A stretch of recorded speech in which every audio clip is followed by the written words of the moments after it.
रोशनपुर नाम के गांव में चंदा और शांति नाम की जिठानी और देवरानी रहती थी। चंदा का पति बहुत पैसे वाला था। उनके पास किसी भी चीज की कोई कमी नहीं थी। और उसके विपरीत शांति का पति बहुत ही गरीब और नशेड़ी था। शांति चंदा के घर में काम करके अपना घर चलाती थी। भाभी, घर पर खाने के लिए कुछ भी नहीं है। अगर आप थोड़ा खाना दे पाए तो बहुत मेहरबानी होगी। मुझे जो भी पैसे मिलते हैं वो तो आपके देवर नशे में उड़ा देते हैं। ये तुम लोगों का ना रोज रोज का ड्रामा हो गया है। अब देवर जी कमाते नहीं है तो मैं क्या करूं। तुम्हारा पति तो तुम्हारी सारी कमाई दारू में उड़ा देता है। रहने दो भूखा उसे। अरे, ऐसे मत बोलिए भाभी। आप तो जानती ही हैं कि वो मन के कितने साफ है। पर इस बेरोजगारी के कारण उन्हें दारू पीने की लत लग गई है। अरे अपना ये रोना गाना बाद में कर लेना, पहले काम निपटा ले घर का। मेरा और टाइम खराब ना कर। जा गेहूं पीस ले, फिर तुझे कपड़े भी धोने हैं। शांति रसोई घर में जाकर गेहूं पीसने लगती है। पीसते पीसते कुछ गेहूं वहां कपड़ों में गिर जाते हैं, जिसे देखकर उसके दिमाग में एक आइडिया आता है। क्यों ना ऐसी ही थोड़ी गेहूं मैं अपने पल्लू में बांधकर घर ले जाऊं, फिर एक बर्तन में जमा कर लूंगी और उसे पीसकर रोटी बना लूंगी। कुछ दिन तो ऐसे ही चलता रहा, मगर फिर एक दिन चंदा ने शांति को ऐसा करते हुए देख लिया। अरे, पहले तो मुझे लगा तुम लोग बस गरीब हो, पर तुम लोग तो चोर भी हो। चोरनी कहीं की, मुझे तो लगता था तुम गेहूं पिसती है, पर तू तो अपने पल्लू में गेहूं छुपा कर ले जाती है। निकल मेरे घर से। मुझे माफ कर दो भाभी, हमारे पास खाने के लिए एक दाना तक नहीं था, इसलिए मुझे ये सब करना पड़ा। अरे तुम लोग मेरे रिश्तेदार हो, इसीलिए दया कर कर तुझे मैंने अपने घर पे काम पर रख लिया। पर तू और तेरा पति हमारे खानदान का नाम मिट्टी में मिलाने पर उतारू हो चुके हैं। आपको मुझे जितनी गालियां देनी है दीजिए, मानना है तो मार भी लीजिए भाभी, पर मुझे काम से मत निकालिए। परिवार की बात है, वरना कोई और ऐसा काम करता ना तो धक्के मार कर कब से घर का बाहर निकाल दिया होता। रोती रोती शांति अपने घर चली जाती है, जहां उसका नशेड़ी पति कहता है, अरे कहाँ रह गई थी कामचोर? इतनी देर क्यों कर दी? आज पैसे लाई कि आज भी खाली हाथ वापस आ गई है? अपने हाथ दिखा। जरूर पैसे छुपा लिए ताकि मैं दारू ना पी पाऊं। नहीं जी, मैं आपसे क्यों छुपाऊंगी। और अभी आप दारू पीने की बात कर रहे हैं, उसी कारण तो आज हम लोगों की ये हालत हो गई है। किसी काम की नहीं है तू। बिना मार खाए समझेगी नहीं।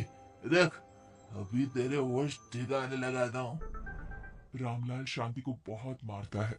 शांति का मन दुखी हो जाता है और वो गांव के तालाब के पास के एक पेड़ के नीचे बैठकर फूट फूट कर रोने लगती है। मैंने कभी किसी का बुरा नहीं किया, फिर भी भगवान मेरे साथ ऐसा क्यों कर रहा है। मैं तो रामलाल जी की फिक्र करती हूँ, फिर भी उन्होंने मुझे इतना मारा। तभी उसे एक आवाज सुनाई देती है। रोने की कोई जरूरत नहीं है बेटी, चिंता क्यों करती हो। हाँ, ये आवाज कहाँ से आ रही है। शांति अपने आसपास देखती है, उसे कोई नहीं दिखता। वो ऊपर देखती है, जहाँ उसे एक छोटी सी परी दिखती है। आ, आप कौन है। आप तो कोई परी लगती है। हाँ बेटी, मैं इसी पेड़ पर रहती हूँ। मैंने तुम्हारी सारी बात सुनी। अब तुम्हें फिक्र करने की कोई जरूरत नहीं। अपनी आंखें बंद करो। शांति आंखें बंद करती है और जादुई परी अपनी छड़ी घुमाती है। उसकी छड़ी घुमाते ही पेड़ के सारे पत्ते सुनहरे रंग के हो जाते हैं। परी उनमें से एक पत्ता तोड़ लेती है और फिर से अपनी छड़ी घुमाती है, जिसके कारण सारे पत्ते पहले की तरह साधारण से दिखने लगते हैं। आंखें खोलो बेटा। लो, इस पत्ते को ले जाकर अपने तकिए के नीचे रख देना। ये तो एक साधारण पत्ता है, इससे क्या होगा। ठीक है, अगर आप कहती हैं तो मैं इसे रख लेती हूँ। शांति उस पत्ते को लेकर अपने घर जाती है और अपने कमरे में तकिए के नीचे रखकर सो जाती है। सपने में उसे वही पेड़ वाली जादुई परी दिखाई देती है। बोलो शांति, क्या चाहिए तुम्हें। मैं चाहती हूँ हम बहुत अमीर हो जाए और मेरे पति नशा करना छोड़ दे, उन्हें कोई काम भी मिल जाए। कल जब तुम सुबह नींद से जागोगी, तुम्हारी इच्छा पूरी हो गई होगी। अगली सुबह शांति नींद से जागती है, अपने आसपास का नजारा देखकर चौंक जाती है। उसके बिस्तर पर चारों तरफ सोने चांदी रखे हुए थे।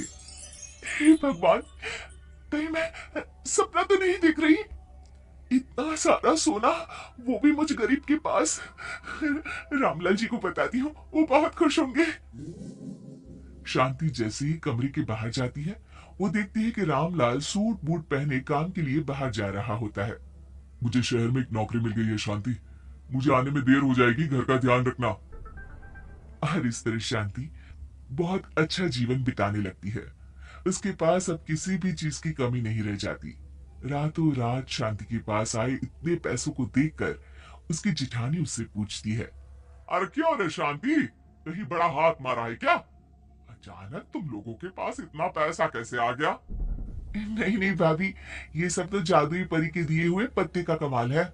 शांति जादुई पत्ते के बारे में सारी बात चंदा को बताती है, जिसे सुनकर चंदा के मन में लालच आ जाता है और वो झूठ मूठ रोते हुए उसी पेड़ के नीचे जाती है जहां उसकी रोने की आवाज सुनकर जादुई परी कहती है, क्या हुआ बेटा, क्यों रो रही हो? मैं बहुत गरीब हूँ, मेरे पति मुझे बहुत मारते हैं, अब मैं जीना नहीं चाहती। चिंता मत करो बेटा, अपनी आंखें बंद करो। जादुई परी चंदा को भी उसी पेड़ का एक पत्ता देती है और तकिए के नीचे रखने को कहती है। चंदा उस पत्ते को लाकर अपने तकिए के नीचे रख लेती है और अगली सुबह जब उठती है तो उसके कमरे में चारों तरफ सांप बिच्छू रहते हैं। अरे बचाओ, बचाओ, कोई मुझे बचाओ!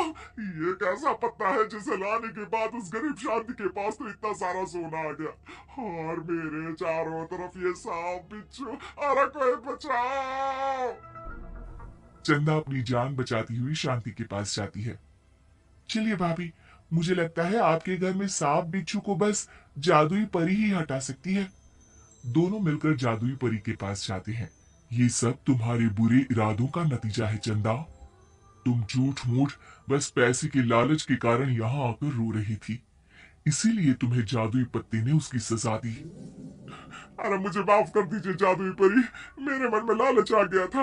अरे शांति, तुम भी मुझे माफ कर दो, मैंने तुम्हारे साथ बहुत गलत किया है, फिर भी तुम मेरी मदद के लिए आई। चंदा को अपनी गलती का एहसास हो जाता है, इसलिए जादुई परी उसके घर से सारे सांप बिच्छू को गायब कर देती है। चंदा और शांति आपस में मिलजुल कर रहने लगती है।